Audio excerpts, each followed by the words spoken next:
Hopefully you've already read the article, The Child's Need for Magic, in your textbook. And now we're going to talk about some of the things. And as we go through this, consider the thoughts that you had as you read the article and how you reacted as a child to stories and what your own needs or expectations of things have been. We always have a response to stories. If a story makes you cry, that's a response.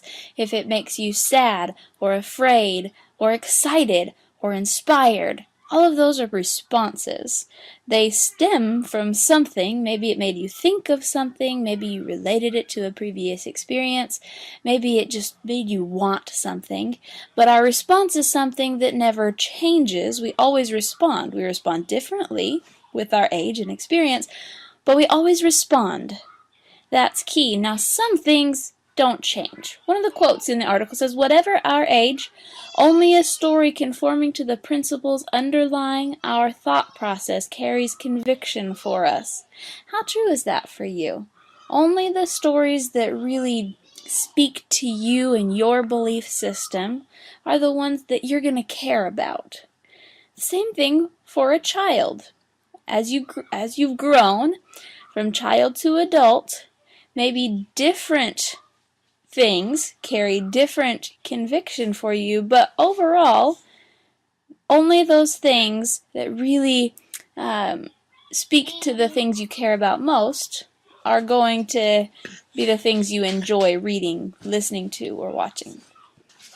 Bettelheim talks a lot about animistic thinking, which is when you apply basically some personality to everything, or you assume that everything has thoughts and feelings and a will. As a child, did you talk to your stuffed animals? Did you relate to them and feel like they were your friends? Did you get mad at objects, like he talked about getting mad at stones or doors, or assuming that those things could do things because they wanted to? And it takes a long time to outgrow that, if we outgrow that. Even now, you probably have some of those things lingering. You still feel like objects have ideas and feelings, and you don't want to hurt things. Now, that's not a bad thing. Remember, so much of this article is about child psychology. And isn't it a good thing for them to assume that objects have feelings so that they don't harm objects just like they don't harm people? Don't adults get in the way a lot? I mean, really, a child is enjoying figuring things out and thinking about things in what's a deep way to them, and then adults come along and try to mess it all up. Bettelheim says that, as a matter of fact, these solutions seem so incorrect to many adults who have become estranged from the ways in which young people experience the world, that they object to exposing children to such false information. This made me think about parents who don't want to hurt their children by believing in Santa Claus, or don't want to tell them fairy tales or anything that is in the fantasy world, because adults feel like they need to tell them the truth and that they would be lying if they let them believe such things. Is that really true? Is that really helpful to the child? Because Bettelheim says absolutely not. What do you think? Bettelheim partially repeats himself from that first quote that I mentioned, but focusing on children and their reaction to the adult's reaction, when he says that it's important to remember that only the statements which are intelligible in terms of the child's existing knowledge and emotional preoccupations carry conviction for him. So in other words, if the child doesn't care, if it's not important to that kid, what you're saying might be over their head, might be too difficult to understand, or be meaningless. So if you want to say something that matters, you need to relate to the child in some way. How do you do that? How do you relate? How do you get that response from a child whose thinking might be significantly different than your own? I'm constantly having to explain to students that their ideas are valid, that their interpretations are perfect. They don't have a right or a wrong answer. I'm not looking for one answer to something. I hate it that you've grown up with teachers telling you so often that your ideas are wrong and telling you what some right answer is, because especially when dealing with analysis and interpretation, there's no such thing as a right answer or a wrong answer. Your ideas are the answer. Now, I wonder if some of this stems from as you grow up as a child. You, from a young age, are told that you're wrong so much, to the point that the things that you really thought you had figured out, and then an adult says no and gives some answer that really makes no sense to you, is right, you start to distrust your ability to figure things out. How much is that carried on even to right now, to you doing your assignments and figuring things out in college? He mentions that children parrot explanations which, according to their own experience of the world, are lies, but which they must believe to be true because some adult has said so. The consequence is that children come to distrust their own experience, and therefore themselves, and what their minds can do for them. Do we do that to children? Do we constantly correct them? Or do we let them think and explore and figure things out for themselves and trust themselves? Really, I think that eventually they'll figure out the right answer most of the time, but are we willing to let them? Or are we so anxious to jump in and give some scientific answer?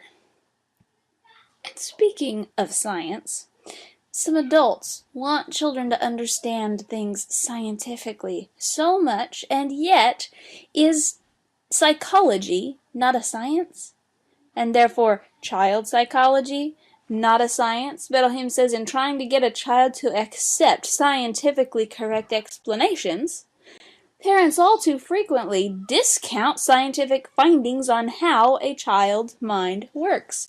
So we have found scientifically that children have a hard time differentiating between reality and fantasy till at least they're 8 years old, and yet we want to pound in so much scientific fact, and instead of letting them explore and figure things out with their own ideas, which we have found to be scientifically the best method. So in our determination to shove science in their face, we are discrediting science itself, are we not?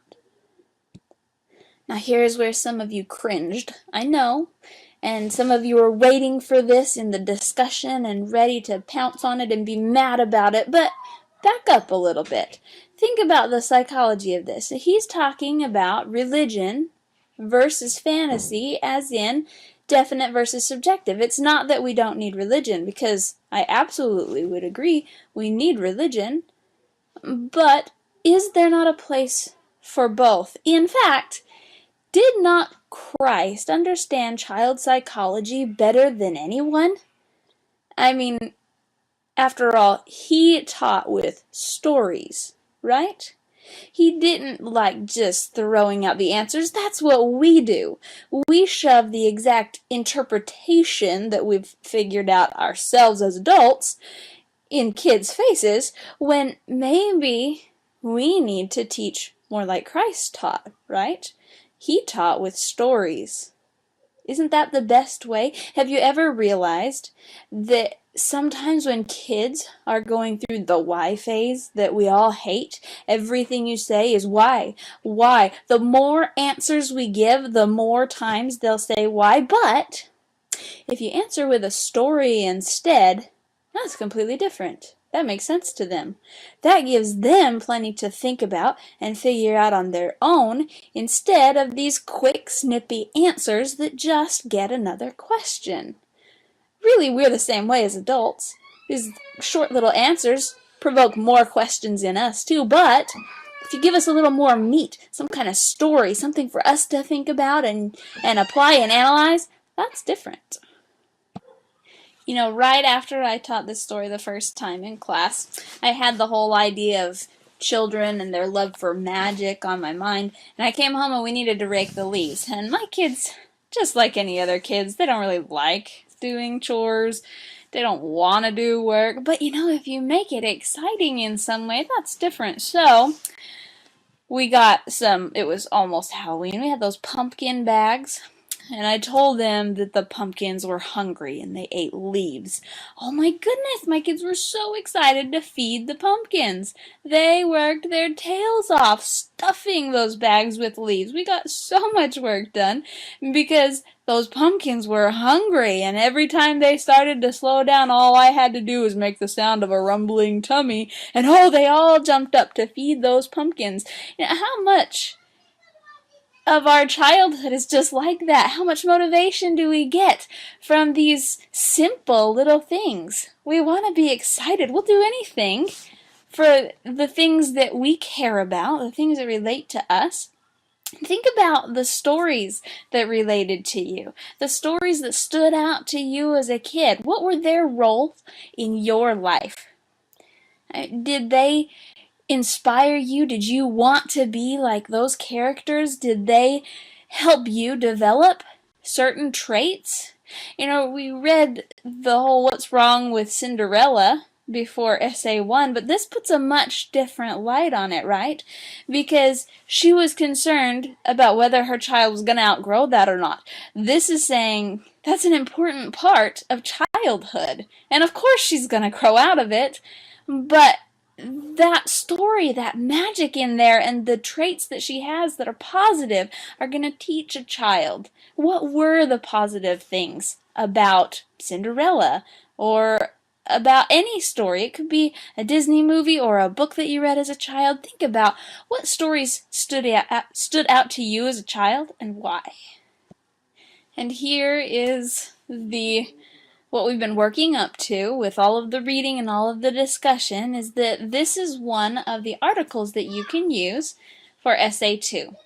And the topic option that goes along with it is this: to analyze the value of a children's story of your choice based on your reading of a child's need for magic.